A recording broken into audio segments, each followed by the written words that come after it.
Good morning, students. Welcome to class 6. Students, in our previous lecture, we have discussed redox chemistry. So in today's lecture, we are going to start a new chapter, that is chemical bond and reactivity. So let's get started. We know that chemistry is a scientific discipline involved with elements and compounds composed of atoms, molecules and ions. Their composition, structure, properties, behavior and the changes they undergo during a reaction with other substance. Molecules could be defined as electrically neutral group of two or more atoms held together by chemical bonds. Chemical bond is defined as the force of attraction which holds the atoms together in a molecule. Chemical bond formed between two elements depends upon types of elements, that is either electropositive or electronegative element. So first we will understand what do we mean by electropositive element. The ability of an element to donate electrons and form cation, that is positively charged ion. For example, sodium, magnesium and aluminium. Now, let us see these examples one by one. So the first is sodium. Its atomic number is 11 and the electronic configuration is 2, 8 and 1. That is, it consists of 2 electrons in its first orbit. It contains 8 electrons in its second orbit and the last orbit contains 1 electron. Now, this sodium atom will donate 1 electron and will gain positive charge to form cation, that is sodium plus ion.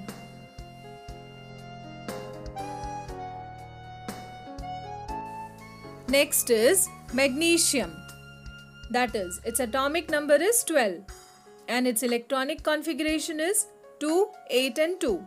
So the first orbit contains 2 electrons.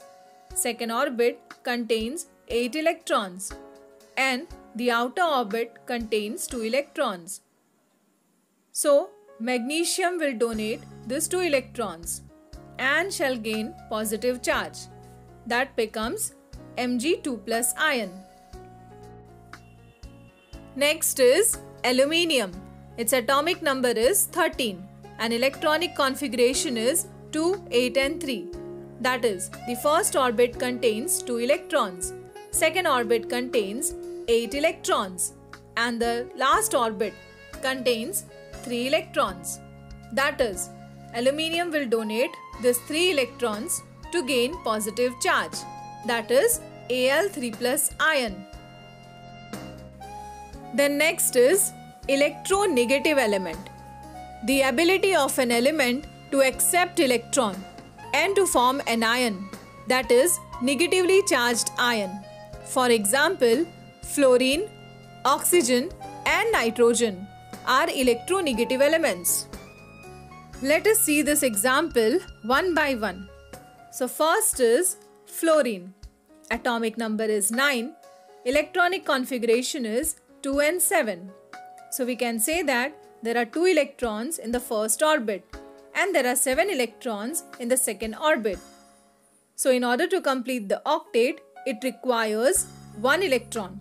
So it gains 1 electron to complete the octet. On gaining 1 electron, fluorine gains 1 negative charge and becomes fluoride ion. Next is oxygen. Oxygen atomic number is 8 and electronic configuration is 2 and 6. That is, there are 2 electrons in the first orbit and there are 6 electrons in the second orbit. So it requires 2 electrons to complete the octet. So it gains 2 electrons and gains 2 negative charges. Therefore, it becomes oxide ion. Next is nitrogen. Its atomic number is 7 and electronic configuration is 2 and 5. So first orbit contains 2 electrons. Second orbit contains 5 electrons. So it requires 3 electrons to complete the octet. So it gains 3 electrons and gains 3 negative charge and becomes nitride ion. 3 basic types of bonds are formed by combining different types of element. First is electropositive element combined with electronegative element, which results in ionic or electrovalent bond. Second, electronegative element combined with electronegative element results in the formation of a covalent bond. And third, electropositive element combined with electropositive element to get the formation of metallic bond. So first is ionic bond or electrovalent bond. The electrostatic force of attraction between oppositely charged ions are called as ionic bond. For example, sodium, atomic number 11, electronic configuration 2, 8 and 1. Chlorine, atomic number 17, electronic configuration 2, 8 and 7. Sodium atom will donate 1 electron. As it is electropositive element, so it will donate that last electron easily in order to attain the stable electronic configuration. Chlorine on the other hand will gain 1 electron in order to complete its octet. So sodium is losing its electron. It gains positive charge. Chlorine is gaining 1 electron. So it gains negative charge. So over here, bond formed between sodium ion and chlorine ion is ionic bond because this bond is formed by complete transfer of electron. So in this case, sodium is losing 1 electron. So its valency is 1. On the other hand, chlorine is gaining 1 electron. So its valency is also 1. 3 factors play a very important role in formation of ionic compound. First is ionization energy. Lower the value of ionization energy of an atom, greater will be the ease of formation of cation. Next is electron affinity. Higher the electron affinity of an atom, greater will be the ease of formation of anion. And third, electrostatic force of attraction between ions. Now, let us discuss the characteristics of an ionic compound. Ionic compounds are hard and crystalline solid. They have high melting and boiling points. Ionic compounds are not good conductor of electricity, but it conducts electricity in its molten or aqueous state. Ionic compounds are soluble in polar solvents like water, but insoluble in non-polar solvents like benzene. For example, sodium chloride, quartz, calcite, etc. Next is covalent bond. Covalent bond is formed between 2 atoms by sharing an electron pair, each contributing 1 electron to electron pair. For example, chlorine, atomic number 17, electronic configuration 2, 8 and 7. So in its outermost orbit, it has 7 electrons. In order to complete its octet, it requires 1 more electron. So both this chlorine atom will share their 1 electron in order to complete its octet. So here between 2 chlorine atoms, 2 electrons are shared. That is, only 1 pair of electron is shared between these 2 chlorine atom.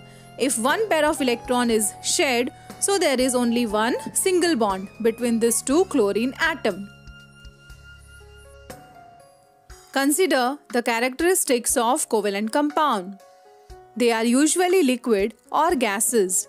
They are solids only when their molecular weight is higher. They have low melting and boiling points.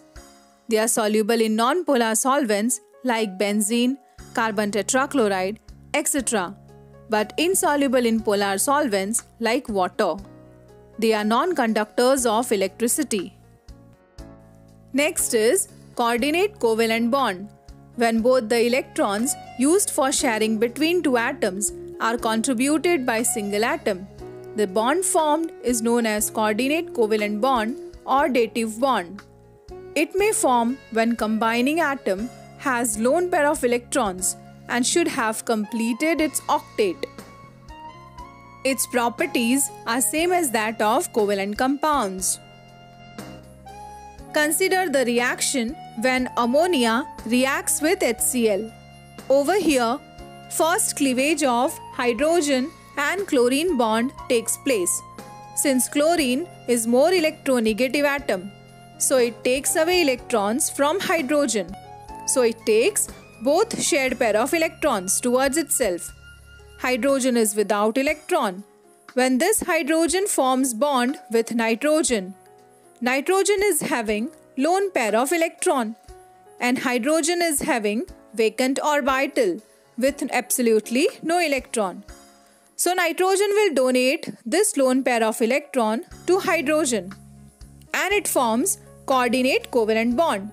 That is, the arrow is shown from nitrogen to hydrogen, which indicates that nitrogen is donor atom and hydrogen is acceptor atom. So such type of bond that is formed is called as coordinate covalent bond. Next is metallic bond. It is the electrostatic force of attraction between positively charged metal ions embedded in a sea of negatively charged mobile electron.